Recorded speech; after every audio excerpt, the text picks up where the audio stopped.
This is my ultimate revenge story about how I sold my husband's house and relocated to the United States of America.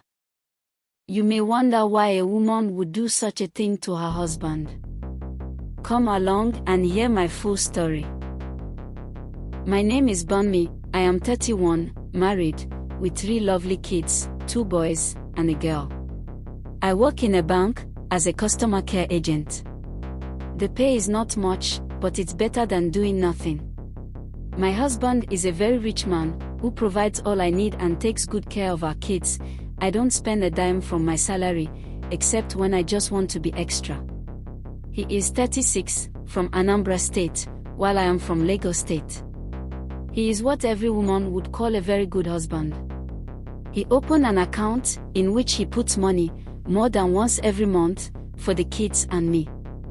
If you've listened to this point, I know you will be wondering why I took my revenge by selling his house without his consent and ran off with our kids to the United States, if he's this good, and more.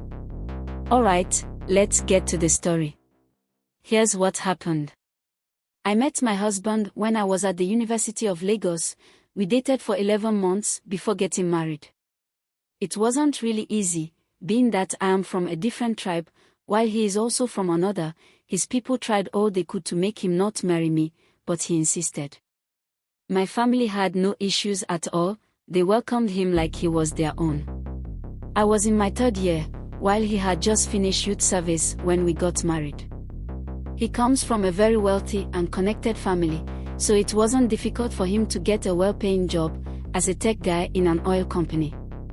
2 years into the marriage, the same year our first son was born, he built a house we lived in, the one I sold. It was an 8-bedroom duplex, all rooms en suite, with a swimming pool, gym station, mini farm, and playground for the kids.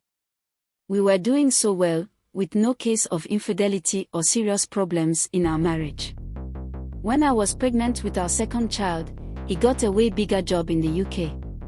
At first, he didn't want to go, but I persuaded him. I wanted my kids to go to school abroad, and the perfect opportunity presented itself. I encouraged him to take the offer, because I thought he would take his family along so that I would deliver my baby there. Unfortunately, my sister misplaced my international passport, so I didn't have the time to file a report and do something about it before it was time for his visa to be processed. He left when I was 7 months pregnant. We agreed that I would go ahead and deliver my baby in Lagos, after which I would sort out my passport and apply for a family visa for us to join him there. This was 8 years ago. By the time my baby was 6 months old, I told him I was ready for the visa, and my passport was sorted, but he convinced me to hold on, that he wasn't properly settled and ready yet, for us to join him. The thing is, I never doubted my husband, not for once. I had no reason to doubt him. So, whenever he told me to hold on and be patient, I always indulged him. I decided to stop bringing up the matter after he had stayed there for more than a year, and I got a job to keep myself occupied. His cousin was living with me, including my house help. It wasn't a problem leaving my kids with them and going to work every day. He also supported it. 2 years after he left, he came back and stayed for 6 weeks. There was still no reason to suspect or question his decisions. He gave us maximum attention, was a hands-on dad and husband, and even followed me to the salon, at some point, something he hadn't done before. I was so happy and feeling on top of the world. It was as if his 2 years in the UK increased his love for me. He was always reaching out to me while I was at work, asking how my day was going, sending me sexy voice notes and endearing messages. He couldn't get his hands off me. The night before he went back to the UK, I brought up the topic of joining him over there.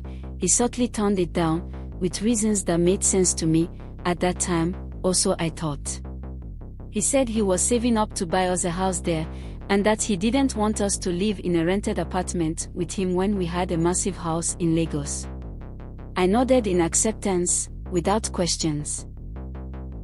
A few weeks after he left, I found out I was pregnant with my 3rd child, which turned out to be a girl. The communication was very good, I wasn't calling or writing him much, because he was always calling and writing me. All I did was reply to him and pick up the calls. We spoke every day, morning and night, then messages in between. Another 2 years had gone before we saw him again. Nothing changed, it was the same treatment from him as the last time he came back. It was on that trip he bought me a new car and 4 plots of land as my birthday gifts. My friends and colleagues were envious of me. They were praying to meet a man like my husband. I felt like a true queen. Once in a while, I expressed my desire to live with him. Distant marriage wasn't what I signed up for. I wanted to live with him so badly. Getting visas for us wasn't going to be a problem. We had all our credentials that were guaranteed. I wanted him to be a part of our kids' lives and spend Christmas with us. Since he moved to the UK, he has never been around for Christmas. The first time he came back was the mid-year, same as the second time. He said it was difficult to live during the Christmas period, and that he worked a lot during that period. He assured me he was working out something so that we would finally follow him to the UK. I completely believed him. He went back to the UK, and we continued our distant marriage. He was making all the money for our kids and me to spend anyhow we wanted, but I was the only one raising the kids. All the hospital visits, the sleepless nights, the school issues, watching them grow, being there for them, the milestones, he wasn't witnessing any, except the occasional video clips I sent to him from time to time. In all this, I never stopped loving and trusting him.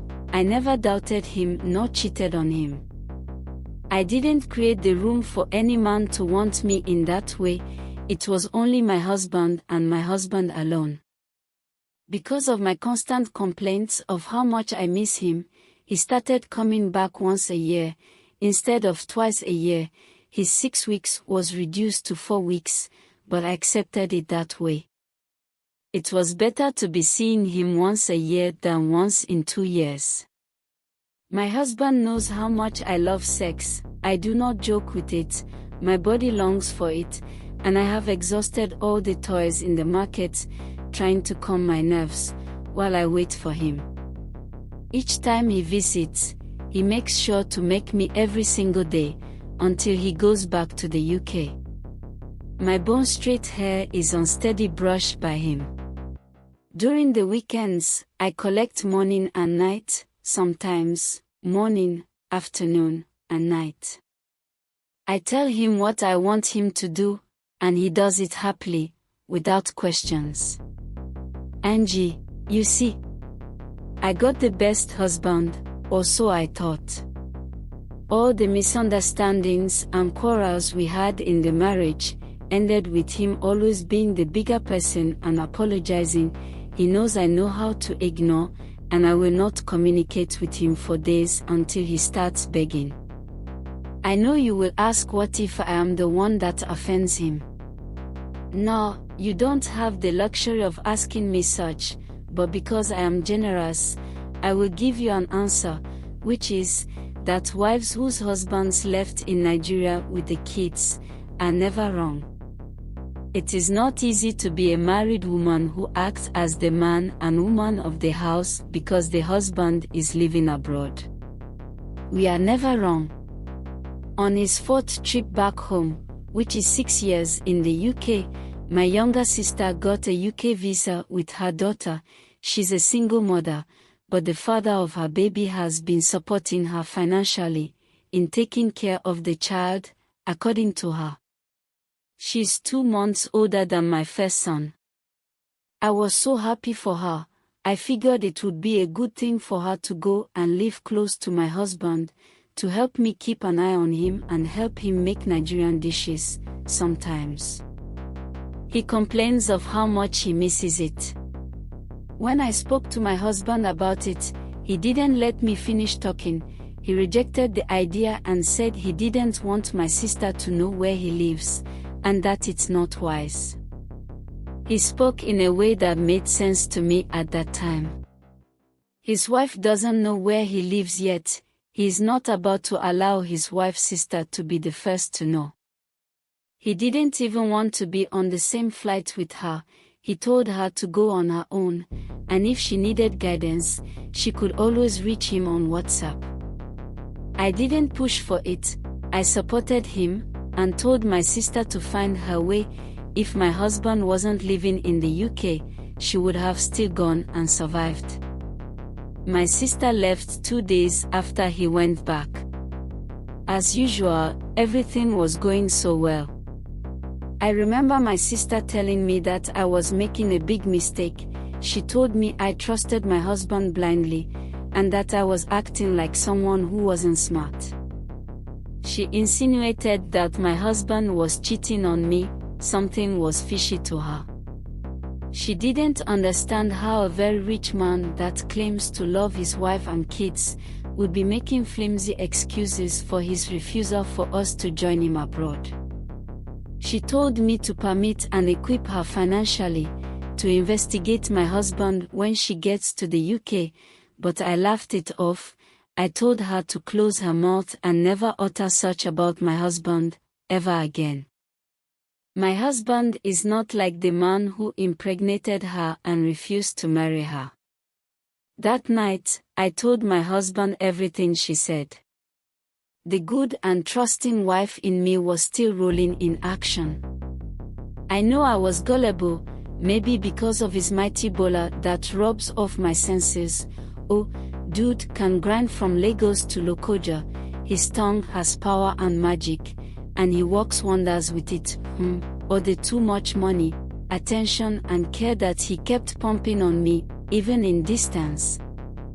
He was so angry, I had to kneel to beg him not to react. He was going to chase her and her kid out of our house that night, because of the advice that she gave me. 2 years after that incident, my sister and her daughter were already settled in the UK, when she told me she saw my husband in a certain mall, but he ignored her greeting. I was surprised. It was so unlike my husband to do such. I couldn't believe he was still sulking over what my sister insinuated. I apologized to her on his behalf and told her to also ignore him the next time she stumbles on him. It wasn't a big deal to me. I spoke to my husband about it.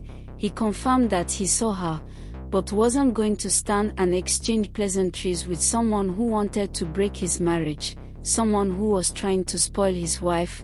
He doesn't want to be close to such a person. A few months later, he came back to Nigeria. It was the Christmas period. He didn't tell us he was coming back, unlike other times. We were so surprised and excited to see him. I had planned a trip to South Africa with the kids and his cousin. My house helped travel to her village to see her parents. He jumped in and got his visa immediately to go with us. It was a 1-week Christmas trip. We went out every day in Joburg. I would look at my husband with so much love and admiration. I sent my sister a voice note narrating my happiness and enjoyment on the trip with my husband and kids. I gave her a lot of details in excitement. She told me it was too good to be true, that she felt something was off. I pushed it down to jealousy and let her be.